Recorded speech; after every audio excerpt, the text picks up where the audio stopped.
go on to pick a ban. Now, 25.10, you would have seen it yesterday with G2 versus Fnatic. Not big changes overall in this patch, but we've started talking about things like Senna coming up a little bit more.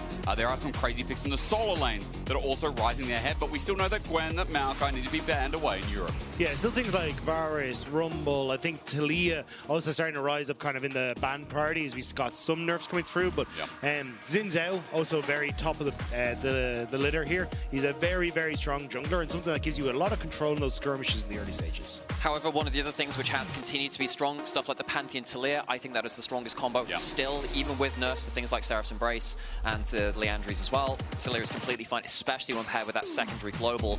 And with the Talia banned, luckily, they still respect that. I was worried for a second. You're right, though. The pairings are really important at the moment. As we've seen through this whole year, jungle has just been the biggest priority role. Let's wait and see what gets let through, because right now I'm seeing like Caliste open as well. What else do you want to talk about? But I think it's going to be a big question mark here on the junglers, because do you ban something like the Vi or the Zhao? And then if you don't, what? Okay, so it's going to be Zir. What is the priority here for KC? Because I feel like it's one of the two. Yike has been tending a little bit towards the Vi, and also we've seen a lot in LCK that Vi has kind of risen up as the big priority, but may not be the case here. Still stuff like the Rumble available too. Question is, okay, lots of power pieces up. Would you rather lock in something that sets up for them well? Something like that Vi. There's no Varus, which would normally be a very safe blind pick as well. And of course, with that Azir off the table, hard to blind pick that one too. And it is that Rumble. I was going to say, if we get B1 reacted, I don't know what to feel at the start of this best of 5. But on the other side, Jace would take it away for the entire series. And you notice that KOI didn't ban this away. So again, that's two big Canna champions I was talking about on the desk that he will no longer have. They get the fight that you guys are talking about, but I wouldn't be surprised if we do get something like a pairing like a Jace. Yeah, I think you've got flexibility here. Even if you want to, we've seen a lot of the Vi and the Kai'Sa trying to set up for Supa on the bottom side of the map. He's played that Kai'Sa 3 times as well, so it's not like it's something that he's not been open to. But also, I just like the Vi takeaway. Vi Rumble, a very strong pairing for just getting access and burning down one of those key AD carries. And now you need to think about what's going to follow up with it. And it is the Ahri for me. I think Jojo top 2 Ahri within Europe. Of course, I pay attention to all our Ahri players. I think Caps is obviously up there too. Fantastic game just the other day. And particularly with stuff like the Malignance getting some AP. Ahri is someone who actually benefited from some of the AP changes as opposed to some of the more control mages who played on the defensive side of that, which maybe had a bit more of a negative side. Shin's out locked in, and the Sylas, so the Sylas gets to steal that Ahri ult as well. I was also going to say, just a good matchup and something that Vladi has been practicing a lot coming into this split. So I think already you're setting up for KC with, I was about to say, a very heavy melee composition. So I love the adaptation coming through from MKOI. Slamming the Rumble or the Galio, which is good into Rumble, but also just great with Vi being able to use that ultimate to follow up. But in a composition from KC that you have 3 melee carries, so, Galio works perfectly there. We do have that potential though for the BLG HLE game for double Galio ult now to the fights with like double melee junglers flying in. You got the heroes entrance, you got the villains entrance on the other side. So I'm really excited to see now Jojo versus Vladi with 2 very big playmakers and the Ahri and the Sylas trying to work their way in amongst these big, what is likely to be very scrappy, high octane fights. Let's watch out how it pairs in, because Senna's already taken away. 80 carries still away from the field for now. The biggest question is how they adapt and how they move into compositions. You guys are already talking about the Kai'Sa. I want to start there, because with a lot of dive comes a lot of responsibility on that set pick. I was actually going to say, I feel like KC and early helping out for a potential Kai'Sa pick coming through from MKOI, because MF can do a lot of work into it, keep her at range, be a nuisance every time she tries to step up, use that double up through the minions to try and hit a bit more damage. So it looks like, at least, on MKOI's side, they're setting up for a early support pick with the Nico band away, and then potentially Kai'Sa 5th pick. Wonder whether there's value locking in an early Leona here for MKOI or something like that. They could lock in the disengaged tube. What KC currently lack is an easy way to get onto the backline. That becomes even harder when you have the Xayah. Now I think even if you do lock in something like the Leona, of course, you'd like something like a Nautilus, but you've now kind of been left with the Leona or the Rell. Even then, I'm a little bit worried about KC's ability to pin someone in place into the Equalizer. You don't have the Vial, you don't have a Varus or something like that either. That was banned away in the first round. KC need to find a way to make their damage stick here. Yeah, I'm curious, because there's always the option for a Xayah Rakan as well on the opposite side for MKOI, so I think going for something like an Analyst here could make sense. Or looks like they're going to try and take away the Rakan, yeah, so I think Rakan can work in this situation because you can actually use the Sylas ult to steal away some of the engaged tools from MKOI, like the... You don't have the vials, but actually you do. But I think it's you're definitely in a bit of a precarious situation when Targamas may have to be that soul engaged tool on something that's not exactly tanky into a lot of lockup coming through an MKOI side. So honestly, with kind of both drafts being seen, I think MKOI have adapted well to the triple melee that we're seeing coming through in KC. Yeah. To have a lot of things that can self-peel, a lot of things to get value in these close quarter fights. And I think MKOI, if they can get to those late game fights, actually have a decent spot here.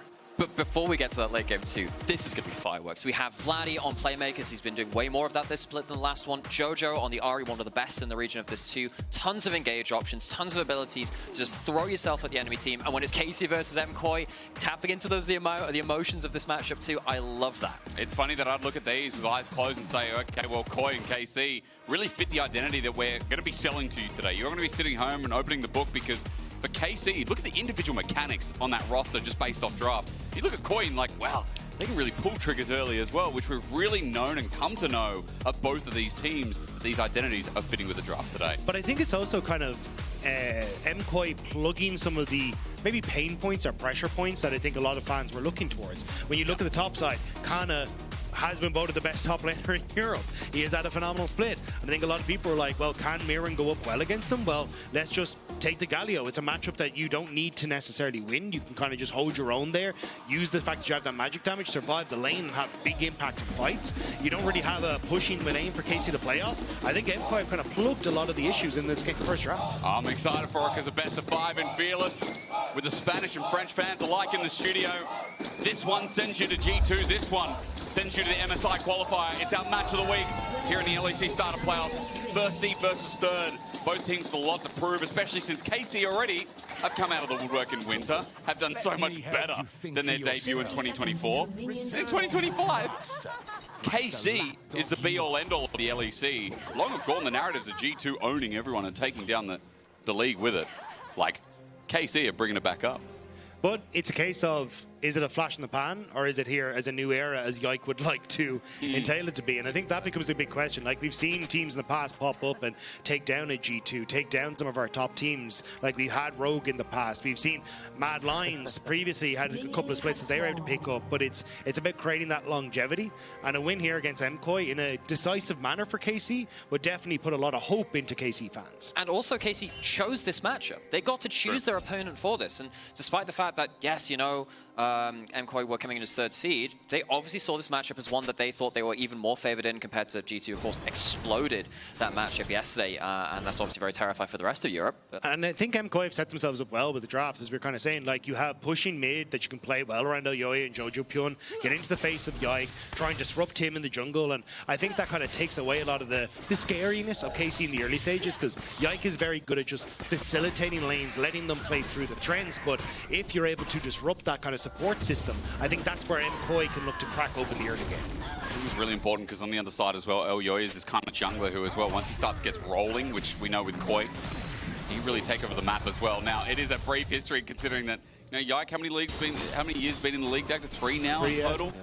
And this guy has been a bit of a prodigy. Elyoya, when he came in as well with his debut, was also a prodigy as well. Like, both these junglers have hit insane highs on their individual teams. This graphic is a bit of a product of the teams that Yike was on, but I still think that given Elyoya has been, ever since he came into the league, an absolute star within our jungle role within Europe, that's a hell of a head-to-head to hold, actually. Yike trying to prove that he can be more than just that G2 player. Won one title with KC already. Doing that well with some of the matchups against some of our other top-tier junglers across the region. I also feel like it's a little bit of a stylistic mismatch, because when we look at Yike, he has been, as we said, like more about, hey, I'm going to facilitate my strong laners to do the things they want to do. Whereas when I look at Elyoya, he is very much I want to take over the early game. I want to get into the lanes, I want to interact with them, I want to make sure that I can set up like Supa for success, get Jojopyun into a decent spot, and even Myrwn an awful lot of the time. So this is where I want to see, how does Elyoya get the game rolling for MKOI, because he has a ton of lanes that he can play through in this sort of position. By Ahri as well, we know mid jungle is going to be a big turning point, talking point at the very least. Good little engage from Targamas as Caliste gets a good trade on Alvaro to follow up as well. And Supa's just relegated back here in the 2v2. I mean, game 1 of the regular season, MKOI and KC, it was Targamas and Caliste who got the 2v2 kills. So trying to see if they can replicate it, but keep your eyes on both Elyoya and Yike, because they're on this bottom side. So it's been a while since we've seen these two face up against each other, but recent history massively favors KC. So MKOI will have to go against recent trends with that. They played back in week 1, I want to say. It was week 1. So it's been a while, considering that we've had best of 3s. They've had a lot of game time to try and figure things out. MKOI arguably should have won that series, question mark? They had the game 3 when they had the Ivern. I'm with you there. I mean, that was the only individual game, as we just showed you in the short head-to-head, that they've actually won. So maybe it shows the development of KOI. Maybe it just shows that for week 1, KC was still trying to work it out after coming back from first stand. That's the thing I want to give credit to KC, is like they went to an international, they went to an international finals of the first of its just kind. A small thing. And yeah, and it might have only been a 5-team tournament, but like, NA fans would like to forget that actually, even though we didn't win to them directly, we actually got to the finals. Like, don't forget that, Alvaro. Cheeky chunk, but not going to hurt too much. Rakan shift forward. Caliste going to dodge away from the stun as well. He steps up. He has PTA there, gets a really good trade for Supa. A continuation of something that Rob was just talking about. The 2v2 for Caliste and Targamas against Supa and Alvaro has been good. Now, I actually think in general that 2v2 hasn't maybe been as good as Winter. That's something that maybe they'll look to ramp up again coming into this playoffs, and we'll see beyond that if they do, of course, qualify beyond just the LEC. But right here, Supa and Alvaro losing that summoner early. We'll see if that becomes anything more. Also, I mean, it's just great play from Targamas. He's consistently been able to hit these grand entrances and set things up, so definitely been putting the pressure on towards MKOI, and I think it's needed, because already you can see like Elyoya and Jojopyun, while we're kind of looking at that bottom side, we're already looking for plays around the crab, kind of pushing Yike off that on the top side. You can see they're starting to get that vision into the top side of the jungle as well, so there is a lot of pressure coming from this mid jungle on Movistar KOI, and if you're not getting control over this bottom side, it can very quickly start to bleed over into that whole bottom side of the map belonging to MKOI. Just want to highlight something. On the first back, by the way, Jojo really going into the individual matchup. First item, Oblivion Orb on the Ahri. Now, if you wanted to get the most out of this, by the way, there's some Ahri main tech for you. You can actually go for Ahri as your rune if you really want to dunk on like Vladimir, Sylas, or Swain, because then that means your auto attacks do magic damage and proc it, but with your W uptime so much, it can also be very impactful. If Sylas gets a load of Ws in lane, obviously he really hurts you. That's why you've got to try and reduce some of the value of that. Just watching quick burst trades. Yike is down bottom in the meanwhile, though. We can look at mid shortly, because I'm sure that matchup with the CS difference needs a bit of talking about. Nothing happens in the bottom in the end. Vladi has to send it and all in. Chain Lash doesn't connect with the second proc. Goes into Conqueror, but Vladi's trading is done. He's got to wait for cooldowns. He's got his hijack available as he now just turned 6, but Orbiter section narrowly avoided as this mid gets spicy. Shove, charm, actually, no chance. Yike has to get on out, but he hasn't flashed until he gets over the wall, but Elyoya has no way of getting back. Spirit Rush taken, Yike gets away on a narrow health bar. I cannot believe Yike got away with that. Jojo with a great follow-up on the flash charm, but just not quite enough damage in the tank. Oblivion Orb maybe coming back to bite him. And it's such an important moment, because we were talking about how important the early game is to MKOI and how fragile KC have sometimes been in that area of the game. That could have been a play which snowballs through a very powerful mid-jungle, but they can't quite get that kill, and Vladi actually has the Ariel to use against them now if it comes into the next few minutes. It's also the fact that now both flashes on Elyoya and Jojopyun are down makes them way more vulnerable in a team fight, because you are trying to go and dive in onto the backline. Maybe not so much for Caliste, but looking for a Vladi, looking for someone that you can try and pick off very quickly as the fight starts. But now you're kind of going in that one-way ticket, especially as Elyoya, and when you've got all flashes available on KC apart from Yikes, it makes it very difficult now to use and get value from some of these ultimates and MKOI in the early skirmishes. Just love how we get to watch another Sylas game versus Ahri, where it feels like one of the nicest ults to steal. You know, you have 4, maybe 5 dashes with the Abscond Abduct connecting. Like, you are a very mobile mid laner with that stolen ult. And sometime last year, there was quote-unquote a bug fix. I'm not a fan of how they did this as the Ahri side of this matchup. Sylas never used to get the Ahri resets on the ult when he stole it. Now he does as of last year. And I'm just saying, he already has like 5 dashes. Not really sure he needed another one, but hey, I'll sit and eat that matchup, I guess. I mean, you'll have to see if he gets value out of them, because just had to use it there, as about to say, right as the Void Grubs is up and available. It means that Vladi won't have an ultimate available for this. Jojo's will be just up. So I think a little bit of unfortunate timing there for Vladi, as both bot laners have moved up towards this top side, but it's Elyoya first to the play. Okay, well, Wave's pretty neutral in top as well. As you mentioned, Elyoya is hovering by with the cease and desist now unavailable. Cancels that back as well, but Yike is also mirroring this, so both jungles still here. Good. I've also got Canna moving from this bottom side, looking at mid lane. Charm connects though. Vladi won't be able to abscond Abduct, and there's the second part. Orbiter Deception chunks him. Canna now over vision, spotted walking up towards Grubs. So, is anyone really going to be responding to this? We do have Myrwn more walking up the river. Could come in with that hero's entrance as well. Vladi would have to teleport in, so he's not there immediately for the fight. Does get the 2 Grubs to KC first. I mean, that's huge for KC, especially when you already had Myrwn had the TP advantage, he had the ultimate, and Vladi was pushed out of mid.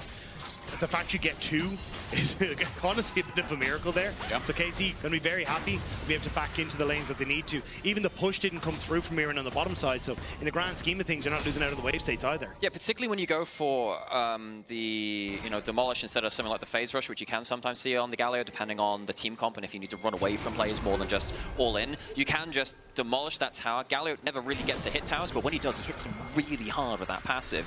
And you can see that, a little bit behind the matchup. If you get even slightly ahead of the Rumble can really struggle there. So Myrwn choosing not to get that plate and get that farmer bot side could be impactful. I think also the MKOI now in a difficult position where they kept Supa and Alvaro on the top side.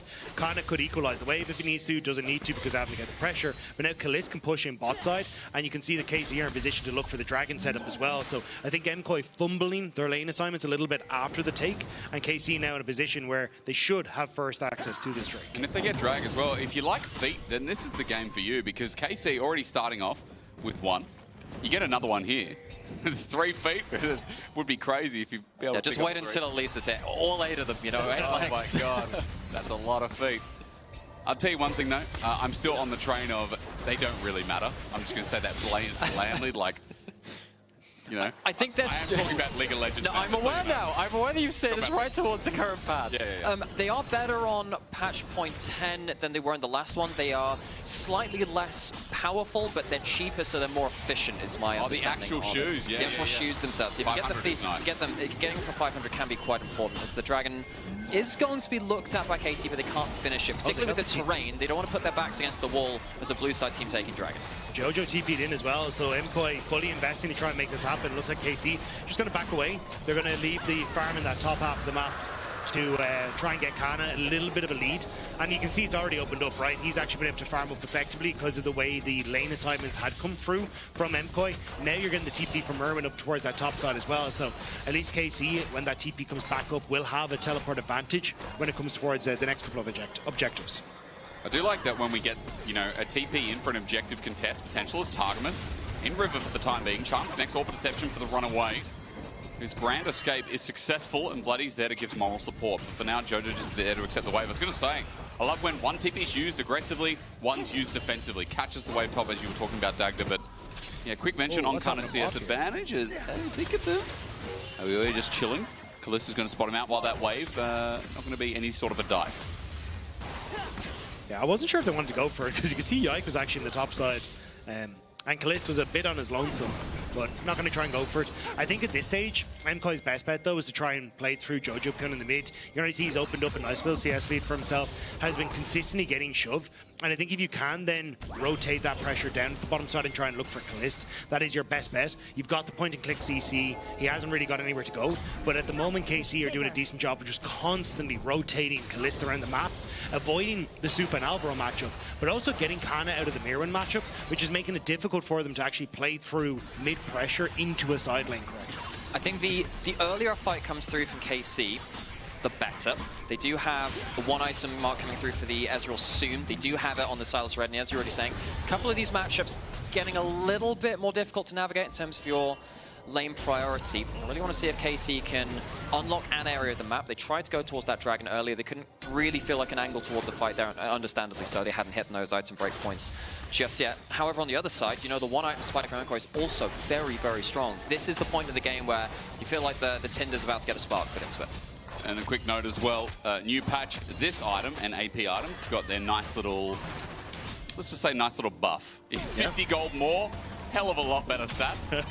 And, Sylas is cheering. Sylas can build a Proto Belt, he can build Storm Surge. He's going to pick of the litter. No more of that Rod of Ages rubbish.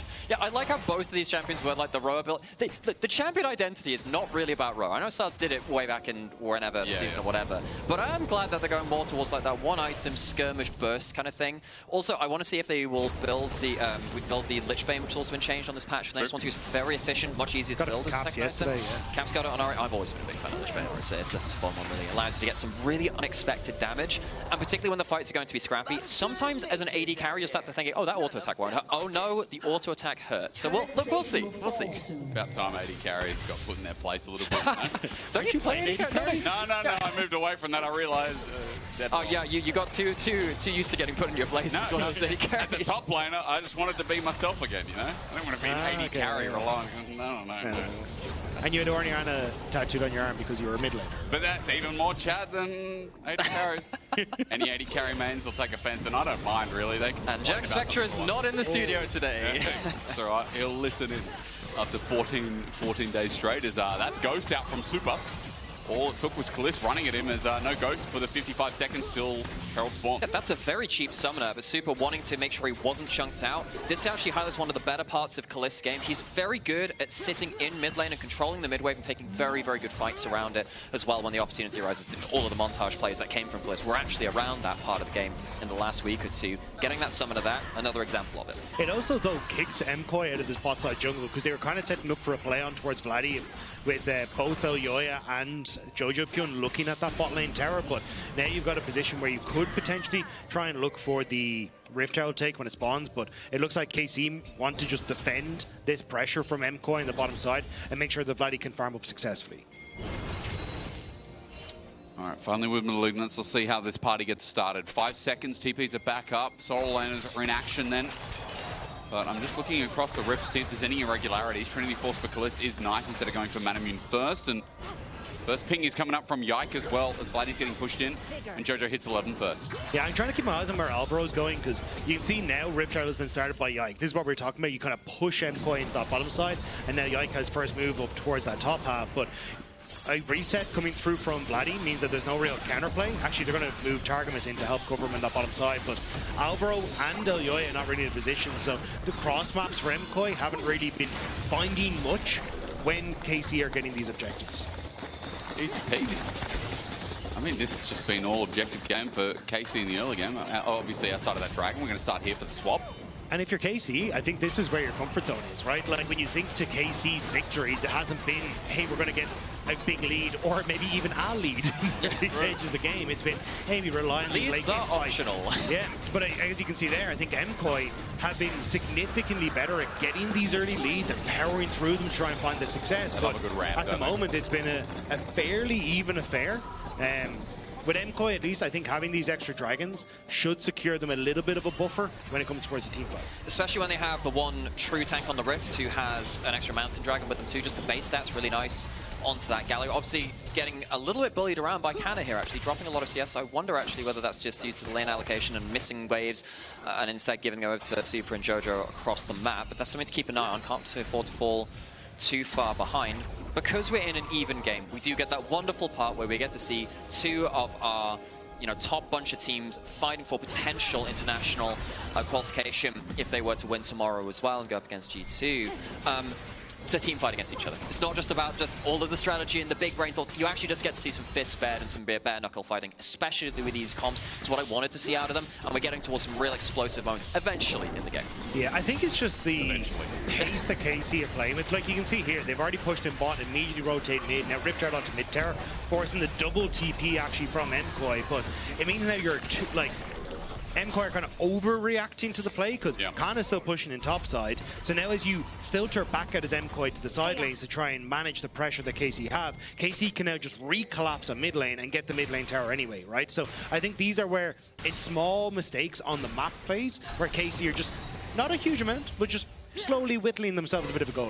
Just did a bit of refresh here. The Caliste, he spams up his emotes, right? He's got a smolder one in there. He's also got the BLG emote on right now because Caliste and Elk from BLG have been messaging across the off-season and coming into this one as well, saying that they want to meet each other internationally. And of course, Elk had a great many montage play on the Ezreal, but Caliste has been doing that incredibly well in this split.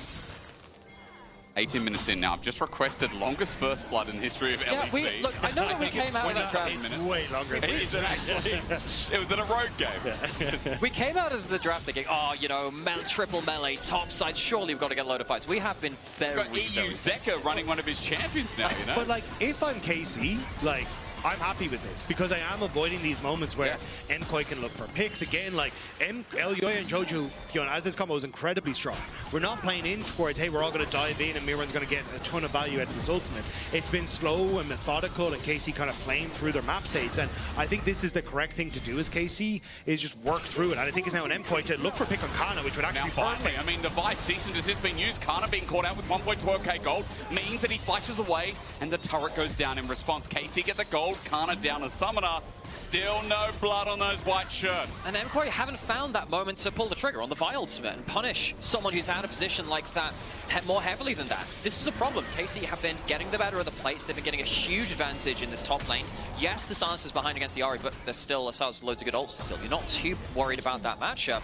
MKOI, you can't afford to die by 1,000 cuts like this. I do think, though, like, MKOI's team fight is still absolutely disgusting. So if they can find that window to play through that, I think that's where it's going to be most dangerous. And I think for MKOI, the fact they have these two dragons, now a third up in a minute 40, this is where you can find this moment to blow open the game as MKOI and find this successful fight. If you can get 3 melees, even the Targamas as well, caught up in the middle, you're good. Finally, at 19.5 minutes, it's a dive where Jojo can't move. He flashes away. Spirit Rush followed up, though, by Vladi. First one goes over because Elyoya takes down one, not two, a third. The dive going wrong. They were hungry for it, but now their stomachs bloated. Jojo gets so much value out of the Ahri passive, getting the empowered heal, which keeps him alive. No kills to 3 and the blink of an eye, and MKOI find their opening, but it was given to them. That was so cool from MKOI. Like, so Jojo, as he gets here, like, well played to just kind of ult away, but it's read by Targamas, who ends up getting the interrupt. But as they go into the tower, watch the health bars, because Vladi's chasing Jojo, but one goes down, you get one more dash, which then separates him. Another goes down, one more dash to keep Jojo out of the hands of Vladi. The two-man unit from MKOI. This is what we wanted to see from them. Yeah, cheeky string after that as well. Double kill, and Jojo getting blood. 1k gold lead for the mid laner as well, and all of a sudden on its head, KOI, they've equalized the gold that was coming flat out of Canna's lead. And also important that Jojo lives there. He has 4 Dark Seal stacks, one of the most important things to an Ahri who's often playing for that burst. Malignance has a bit more AP on this patch. You get 4 stacks, which gives you 4 AP per stack, so 16 up on that too. So he's actually ahead in terms of the intangible gold as well. But it's also the flashes that are gone at KC. Yike gone, Vladi gone, Targamas gone. And now none of those, like, Targamas no ultimate for the 3rd dragon in a couple of seconds. This is a bit of a disaster from KC. That could have been the gameplay that breaks the back of this game. Let's see, how many more straws have you got? Teleport in, 3rd dragon. KOI want this in case you don't want to give it away. Alvaro zone controls Jojo, his teleport position now revealed. 4k, there's an engage, equalizer in the back. Yike is right in the middle of the pit though. He ults in front of Elyoya and they battle it out, while meanwhile on the backside, Myrwn gets stunned, but he's in front of 4KC members. Jojo, his damage not to be underestimated, jumps back in, because the jungler is dead. In the interim, a smite now only available for Karmine Core. They sit there rather with KOI, the ones to take it. They're the ones who lost it. It was KC in the end who got split apart. The split fight works out in favor of MKOI. One, because the equalizer doesn't tag onto anything important, and Yike feels... Hang on a second, we've got a continuation. Aftermath hoping for Caliste to get something done here, and with the mount up, Alvaro now no longer in range, and Caliste makes sure of that. As he runs for his life, Elyoya just keeps on going. He gets out in the end, but KC... it's only a remedial kill. I mean, it's nice to get something on the back for KC, but MKOI coming out clutch. The fact that you get this fight so spread out is perfect, because Supa and Elyoya are just able to deal with the people in the pit, and then the bot space coming through with the Galio ultimate was huge. Jojo ripping through Canna. You get so much of that damage just nullified by MKOI. Honestly, even though Myrwn dies, the impact he had was so much more than Canna in that fight. The equalizer hit no one. Even if it just tags the Xayah, maybe it slows them enough and stops them from getting the extra damage to flip that jungle 1v1. Of course, there's an overstay afterwards, and Alvaro goes down, and Yora's actually under threat here too. It's a good pickup from Caliste and Targamas, but it doesn't. It's not much of a silver lining. But it also just bodes well for MKOI. One of the big question marks we had was, what does the team fights look like if you don't blow up in the game early for MKOI? Well, it has been a very slow, methodical game, and MKOI now find Targamas in the pit. Might be able to get out though, and does so with the grand entrance out. The jury's in, and KOI with 3 dragons, 500 gold lead. They've definitely got this bull by the horns, and I feel like for KC, confidence was coming out of the fact that Canna had a lead after he got taken down in that last fight after we looked towards mid-jungle. KOI moving this mid game so much stronger. There's also just a lot of standing gold still there for MKOI as well. Like, they can look towards mid turret. They're starting that rotation down now to collect that bot lane turret that was incredibly low. They're going to pick it up here. So that gold lead is actually going to start to accelerate a little bit more over the next couple of minutes. This is such a fat Ahri, man. Worth noting, I used to hate this item before on Ahri. I like it a lot more now because Horizon Focus gives you 110 AP for very, very efficient stats. Already talked about the Dark Seal as well, which is also ticking along very, very nicely. So Jojo gets that out of turret gold. And for once, Vladi is not in the driver's seat in the mid lane matchup. So often we've seen him on Kali, Yone, Sylas. In this split, he moved away from more of the majors, more towards the more dynamic, engaging playmakers, and he is very far behind now against Jojo on one of his best champions. But it's also been KC trying to make plays with Vladi at the wrong times that has kind of come back to bite them. Like, we look at the early boy group fights. It was Vladi having to take that early Ahri ult, so then they could try and save the mid lane play, so he's not really as effective as they could have been at looking for these early skirmishes. Then they also look for that dive on the top side, doesn't end up working out for them, and now you're down the flashes and you're down the ultimates that you need to try and fight these dragons. It's KC kind of trying to force plays right before big objectives, and then struggling to come back. Now, obviously, MKOI forced the first fight, but it's still having these long-term effects. Might have a bit of a collapse as the mid lane. Supa does have ult flash. Equalizer slows down Supa. Wind becomes lightning, the quickness, but perfectly timed ulti with the feathers out and a double root. Supa's made fun of them. KOI will walk forward or at least swim in the direction of Yike with an easy knock-up and a double kill already. With the charm! Charmed up again. Jojo in full force. This ain't the Jojo you knew from Winter, with 3 already in the bag. KOI running away because their jungler's there, their support hitting the ground as well. Vladi finally spirit rushing, and with a reset, Nymaera told you he's got more in the bag. Double down KC. Turn up that frown. Start of the fight is magnificent by Supa, who does disengage very well. But as we go into the replay, yes, this is good, but I do think that MKOI once again overstay, and they massively disrespect the damage and mobility that a Sylas and an Ezreal give you. This bit is fine, but Caliste is just continually free-firing, and Vladi gets the Ariel. This time it is in the right timing for him to make the play. Yeah, and I think it's also the fact that Caliste and Vladi just so untouched the back of the fight, and unfortunately not willing to step forward to be able to take that fight. So it ends up being 3 back, as MKOI will have to try and look for something more in a minute's time. So it's kind of the flash on Elyoya gone is going to be a bit of a burden for them, but it's kind of answered with Yikes as well. So this will be a pretty even fight in the next 50 seconds. That kind of fight is exactly what we've known from KC across this split, where, okay, maybe the early game's not gone as well. It's happened a little bit later, I suppose, in this one. But they always have that hidden knife in a team fight where you think you've dealt them the killer blows. It's not the case. Yoya does have his ult. Dragon spawning in 30. Let's just arcane shift into a Vi with ult up available. That man has no fear, and in this mid lane, neither to KC. They run in, they charge. Elyoya hit up against the wall, but a re-engage imminent. Jumps in. On top of that, bad Canna, no more. Another kill down as well. Yikes hit the ground, and with a perfect engage, Alvaro makes them sing.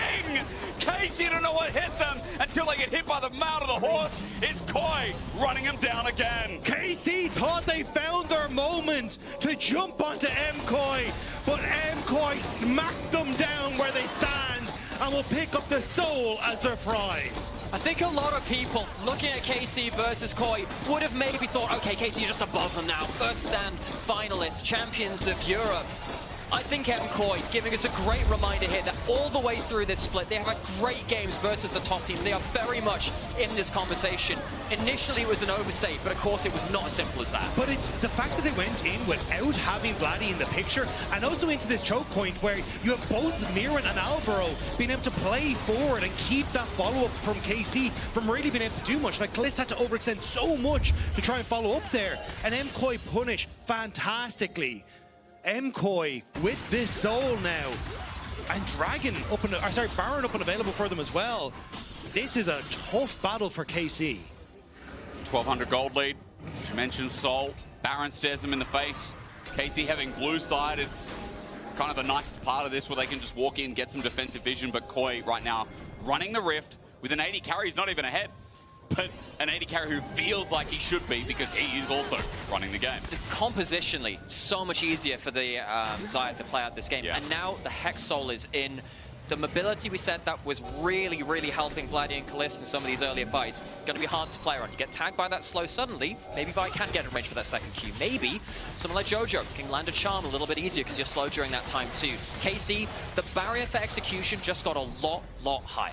Yeah, and you can see that they're trying to find these plays where they can look for picks. They started to, like, they're moving Vladi down to try and move into position here so they can look at plays on mid lane, but you're actually having a match on the same side by Jojopyun, and MKOI just saying, look, as long as we don't actually separate on the map, there is no world where they can try and answer for our plays, and we can just play for these next objective fights, try and push in waves nice and slowly, and just not give KC that moment where they can find just one person off on their own. However, if that fight does happen in about 4 minutes time, and they do get that one person out on their own, KC could potentially, with the early soul being taken by MKOI, going towards an Elder. Normally we do see at least one dragon split across the side of the map. KC, while I do think compositionally they're in a difficult point now, especially with the Hex Soul coming through, a nasty soul to play against, that's the timing window that they might look to play around. Yeah, I think it's just difficult for them because they need Vladi to basically steal Elyoya ult or something to try and make that pick happen. And even then it's like, who do you go for? Jojopyun has that ultimate to try and scarf her away. Supa has the nullifying ult as well. It's just your target selection on KC is so difficult to find these picks, and it heavily relies on, well, one of these big core people ultimates being available. Yike. He is lucky to get away from that. Charm isn't going to connect, but Yike walked blindly into 3 people and lives to tell the tale. Actually, observers, can we just toggle over to KC Vision right now? Because it feels like, yeah, it feels a little bit different when you see it like that, doesn't it? Because it feels really, really scary for KC. They are having to group up very heavily in the mid lane. MKOI do have the Vial, they do have the Ahri, and that brush is really scary. There might be no one there, but how are you to know? I think they're all there. I really think they're all there. Shows it, doesn't it? No time to move. Targamas to target, but Vladi goes golden in the middle, equalizer through a choke. Yike re-engages, might be okay for now, but KC are rooted in place again. They can't touch Supa, and Jojo knows it. He runs forward with the Spirit Rust, with the charge. Yike in the middle, flashes away. Myrwn has done his own controlling for KOI. They've got 5 standing, but the charge keep on hitting. Jojo washed away. No, this guy's here to stay. As KOI chases up Yike, he's a remnant. He got caught before, but now he drops to the damn floor. Canna used his last flash, but I think that's the last one of the game because KOI are taking us away for a brisk game 1. Jojo's got 9 tails and like a million charms. The skill shot accuracy from this man in the mid lane, absolutely exemplary. Jojo has had a magnificent game on the Ahri, and it's really helped MKOI roll through these picks into the fights, into the objectives. And it's just great positioning from MKOI, taking the fight where they can get full value from things like the Galio ult again, separate out the fight. But as you say, charm hits onto Targamas. Alvaro using that position again to buy space, like KC or so split. Caliste can't really get in. But even as we start to roll through this, they go on, turn onto Vladi. KC still not really in the position to push forward. But also Jojo getting this charm onto Caliste. Look at the cooldown on Caliste's cleanse. It's just about to come back up off the cooldown. So the fact he's able to hit it sets up perfectly, and then MKOI are able to turn through onto the rest of the fight as well. Great play from MKOI. And this has kind of been what MKOI have been doing over the course of the split, leveling up their patience, leveling up their teamwork, looking for these pick plays, and we're starting to see it come to full fruition against the LEC champions. KC have definitely been put up against the ropes in this first game. Hex Soul, great snowball coming through from MKOI. This wasn't off the back of that early lead, which we thought might be the key to success for MKOI. They've done it in mid-game and going to late game instead, and now it feels like this one is kind of done. I guess we said that against KC before, though, so dangerous to say that. I think it's so difficult with the comp. Like, I really like the draft that MKOI went for. It showed great understanding of what the priorities were going to be from KC, how to turn them around. And honestly, I think KC kind of surprised by the Galio pick. I really don't think Myrwn had it in his back pocket, and it's become a bit of a staple, but it feels like Myrwn really has just leveled up now to be such a strong top laner in the LEC. I think the important thing with the Galio in the draft is it doesn't matter if you win the lane against it. Galio in the team first just plops the ult on top of wherever you put the equalizer, just gets rid of that magic damage, and is just so much more useful as a front line, which KC just don't have. And also against Canna, when we talk about him having 3 major champions, we know Myrwn has a myriad. This guy's one of the most flexible top laners in the league, and it's picks like this that make you think, oh, hang on a minute, right? He offers so much to the team. But it's also across the board magic champions for KC. Yike, Zhao, Vladi on Sylas, Ezreal for Caliste, Canna's Rumble. They're all big picks and they're about to die. It's a charm again, but you know this one's already over. The story is done, and Jojo running down another target. Charm connects right in the middle of the quickness. He has had a flashy game, and Supa has been the one picking up all the fame. KOI with another triple in the bag, this time with the Death Timers. this game 1 might be done. It's another couple of pages put into the Magi. MKOI once again find a pick. It has been very good from the mid-game onwards. As soon as MKOI got control of this game, they haven't really let go of that control of the game. The last defense going to come through. Vladi has a Spirit Rush once again, but this Sylas has not been Xayah-like, to say the least, in this game 1. There's been a story of KOI as Vladi pops it out, but 1 Nexus turret remaining. Baron Buff has done good work, but KOI don't want to end it here, or rather, aren't going to risk it with Yike coming back up. With Skond of Duck, he jumps in, goes Golden Myrwn. He's going to shift out, but Vladi, again, Protobelt, but he goes a bit far for that one. He thought he could kill him, but Myrwn, he's got the finger out. I can't even do that noise on broadcast. Double kill again, and KOI, they're just going to come right back in, all a ruse, so that this game can be in the basket. MKOI showing up clutch in game number 1. KC went for slow and methodical, and MKOI just kicked the damn door in. A lot of people, I think, thought that KC would be very, very favoured against this. MKOI proving they've got a lot to give in the matchup. Let's get more of that. KOI versus KC right after this.